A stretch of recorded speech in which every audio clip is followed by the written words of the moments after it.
வணக்கம். ஒரு பெரும் துயரம் நடந்து 285 நாட்களுக்கு பிறகு அந்த இடத்திற்கு சென்றிருக்கிறார் தமிழ்நாட்டினுடைய முதல்வர் விஜய் அவர்கள். கரூர் சம்பவத்தை பற்றி நினைக்கக்கூடிய ஒவ்வொரு தமிழனுடைய மனதிலையும் என்ன தெரியுமா வரும்?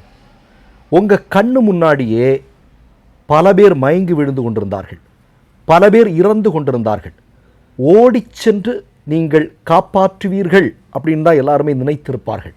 ஆனால் நீங்கள் அங்கிருந்து ஓடிச் சென்றதுதான் இன்னமும் பெரும்பாலான தமிழர்களுடைய மனங்களில் அழியாமல் பதிந்திருக்கிறது என்பதை உங்களுக்கு ஞாபகமூட்ட விரும்புகிறேன்.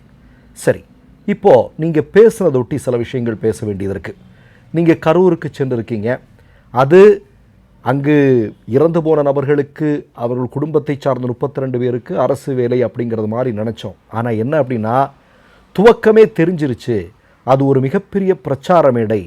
வரக்கூடிய கரூர் சட்டமன்ற தேர்தலில் நீங்கள் வெற்றி பெற வேண்டும், உங்களுடைய கட்சி வெற்றி பெற வேண்டும் என்பதற்கான மேடை அப்படிங்கிறத நீங்களும் சத்யா எம்எல்ஏ அவர்களும் புரிய வைத்ததற்கு முதல்ல நன்றி.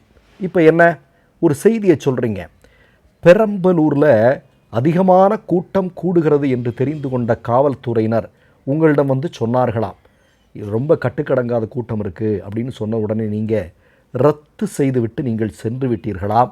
ஆனால் கரூர் விஷயத்தில் அப்படி சொல்லலையாம் காவல்துறை. இப்போ நம்ம என்ன கேள்வி கேட்குறோம்? காவல்துறை உங்களிடம் ஒரு 50 மீட்டர் தள்ளி நின்று பிரச்சாரம் செய்யுங்கள் என்று சொன்னதாக ஊடகங்களிலும் ஏராளமான பேரும் தகவலாக சொல்லியிருக்கார்கள். காவல்துறையே சொன்னதாக உண்டு. அப்படி இருந்தும் அவர்கள் சொன்ன இடத்துல பிரச்சாரம் செய்யாமல் அவர்கள் சொன்னதுக்கு அப்பாற்பட்ட ஒரு இடத்துல பிரச்சாரம் நீங்கள் செய்திருக்கிறீர்கள் அப்படிங்கிறதா இன்றைக்கு வந்திருக்கக்கூடிய தகவலின்படி நாம் பார்த்துக்கொள்வது. அப்படி இருக்கும்போது காவல்துறையின் மீது ஒட்டுமொத்தமான குற்றத்தையும் வந்து அப்படி தள்ளி விடுறது அப்படிங்கிறது நியாயமாக இருக்க முடியுமா? இது ஒன்று. ரெண்டாவது மிக முக்கியமான விஷயம் என்ன, உங்களுடைய ஆட்சி பொறுப்பிற்கு வந்ததற்கு பிறகு இந்த வழக்கு தொடர்பாக விசாரிக்கக்கூடிய உயர் போலீஸ் அதிகாரிகள் அவருக்கு மேலும் உயர் பொறுப்புகள் ஏன் வழங்கப்பட்டது அப்படிங்கிற விவாதம் இன்றைக்கு தமிழ்நாட்டில் மிகப்பெரிய அளவில் போய்கிட்டு இருக்கு அப்படிங்கிறத நீங்கள் மறந்துருக்க முடியாது அப்படின்னு நான் சொல்கிறேன். சரி, இப்போ நம்ம என்ன கேட்குறோம், நீங்கள் அந்த மேடையில் சொல்கிறீங்க, ஒரு மிகப்பெரிய சாதனையாக சொல்கிறீங்க, இந்த 55 நாட்களில் ஊழல் ஒட்டுமொத்தமாக ஒழிந்திருக்கிறது என்று சொல்கிறீர்கள், லஞ்சம் இல்லை என்று சொல்கிறீர்கள். அதை கேட்டு இதுவரையிலும் வாழ்நாளில் சிரிக்காதவர்கள் கூட சிரித்து விடுவார்கள். என்ன காரணம் தெரியுமா? இப்போ புசி ஆனந்த் வழக்கறிஞர்கள் நியமனம் 30 லட்சம், இது நிறைய இருக்குது, அதெல்லாம் போக வேண்டாம், அதெல்லாம் குற்றச்சாட்டுகளாக இருக்கிறது, அதை விட்டுறலாம். ஒரே ஒரு கேள்வி கேட்க வேண்டியது இருக்குது. இன்றைக்கு சமூக ஊடகங்களில் பல பேர் கேட்கக்கூடிய கேள்வி என்ன தெரியுமா? குதிரை பேரம் என்கிற முறையில் ஏராளமான மற்ற கட்சியை சார்ந்த எம்எல்ஏக்கள் தாவேக்காவிற்கு வரவழைக்கப்படுகிறார்கள், இதற்கெல்லாம் எங்கிருந்து பணம் வருகிறது என்பதை நீங்கள் சொல்ல முடியுமா அப்படின்னு பல பேர் உங்களை பார்த்து கேட்கிறார்கள் அல்லவா? அதற்கு நீங்கள் பதில் சொல்ல முடியுமா? ரொம்ப முக்கியமான கேள்வி இல்லையா? அடுத்தது ரொம்ப நம்ம சொல்ல வேண்டிய விஷயம் என்ன தெரியுமா? இன்றைக்கு நீங்கள் ஊழல் லஞ்சத்தை பற்றி பேசும்போது மீண்டும் நமக்கு ஞாபகத்துக்கு வர்ற விஷயம், விஜயபாஸ்கர் மேடையில் ஏறுதுன்னு பேசுகிறார். விஜயபாஸ்கர் யார்? ஏராளமான ஊழல் குற்றச்சாட்டுக்கள் இருக்கக்கூடிய நபர். அவரை உங்கள் மேடையில் இன்றைக்கு கூப்பிட்டு வச்சு பேசும்போது நமக்கு என்னெல்லாம் ஞாபகம் வரும் கொஞ்சம் யோசிச்சு பாருங்கள். அவர் பேசி முடிந்ததற்கு நீங்கள் சொல்கிறீங்க லஞ்சம் ஊழல் இதெல்லாம் போயிருச்சு அப்படின்னு சொல்கிறீங்க. போதாக்குறைக்கு நீங்கள் ஒன்று சொல்கிறீங்க, என்ன தெரியுமா? அதாவது உங்களுடைய ஆட்சி, அதாவது நீங்கள் வந்து தேர்தலில் வந்து பணம் மதம் சாதி என்று வழக்கமாக ஒரு வடை சுட்டு கொண்டிருக்கக்கூடிய இடம் இருக்கு இல்லையா, அது திரும்பவும் நீங்கள் பயன்படுத்துகிறீங்க. என்ன அப்படின்னா, பணம் கொடுக்காமல் இந்த தேர்தலில் வந்து வெற்றி பெற்றிருக்கிறோம் என்று சொல்கிறீர்கள். இந்த விஜயபாஸ்கர் பணம் கொடுத்தார் என்பதாக, வாக்காளர்களுக்கு பணம் கொடுக்கிறார் என்பதற்காக தாவேக்காவே எத்தனை முறை புகார் கொடுத்திருக்கிறது, பொது வெளியில் பொது ஊடகங்களில் பேட்டி கொடுத்திருக்கிறார்கள், நீங்கள் மறக்க முடியுமா? அப்படி காசு கொடுத்தார்கள் என்று தாவேக்காவால் குற்றஞ்சாட்டப்பட்ட ஒரு நபரையே இன்னைக்கு உங்கள் கட்சியில் கொண்டு வந்து சேர்த்து அழகு பார்க்குறீங்க அப்படின்னா, லஞ்சம் ஊழல் பற்றியெல்லாம் பேசுவதற்கு உங்களுக்கு தகுதி இருக்கிறதா அப்படிங்கிறத நீங்கள் சிந்தித்து பார்க்க வேண்டிய தேவை இருக்கிறது. இப்போது நம்ம என்ன கேட்குறோம், கூடுதலான ஒரு செய்தி என்ன தெரியுமா? இப்போ நீங்கள் நம்முடைய இந்தியாவுடைய பிரதமராக இருக்கக்கூடிய நரேந்திர மோடி அவர்கள் ஒரு செய்தியை சொல்லுவார். 2014 ஆட்சி பொறுப்புக்கு வர்றதுக்கு முன்னாடி தேர்தல் பிரச்சாரங்கள் எல்லாம் அவர் சுட்ட வடை என்ன தெரியுமா? மக்களை கொள்ளையடிக்க விடமாட்டோம், கொள்ளையடிப்பவர்களை தப்பிக்க விடமாட்டோம். இதனுடைய ஹிந்தி தான் அவர் சொன்னார். எனக்கு ஹிந்தி பெருசாக தெரியாதனால சொல்கிறேன். இப்போ என்ன நடந்துட்டுருக்கு?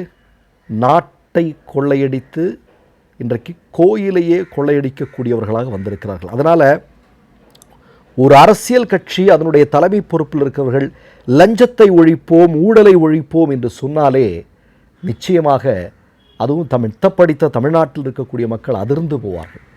இப்போ ஒன்றும் இல்லைங்க, நம்ம ஒன்றும் சொல்கிறோம். இப்போ மோடி பேசுனா எதை இன்றைக்கி நைட்டு பேச வராருன்னா நமக்கெல்லாம் அதிர்ச்சியாக இருக்கும், பதட்டமாக இருக்கும். என்ன தான் அந்த ஆள் பேச போகிறாரோ அப்படின்னு ஒரு பதட்டம் இருக்கும்.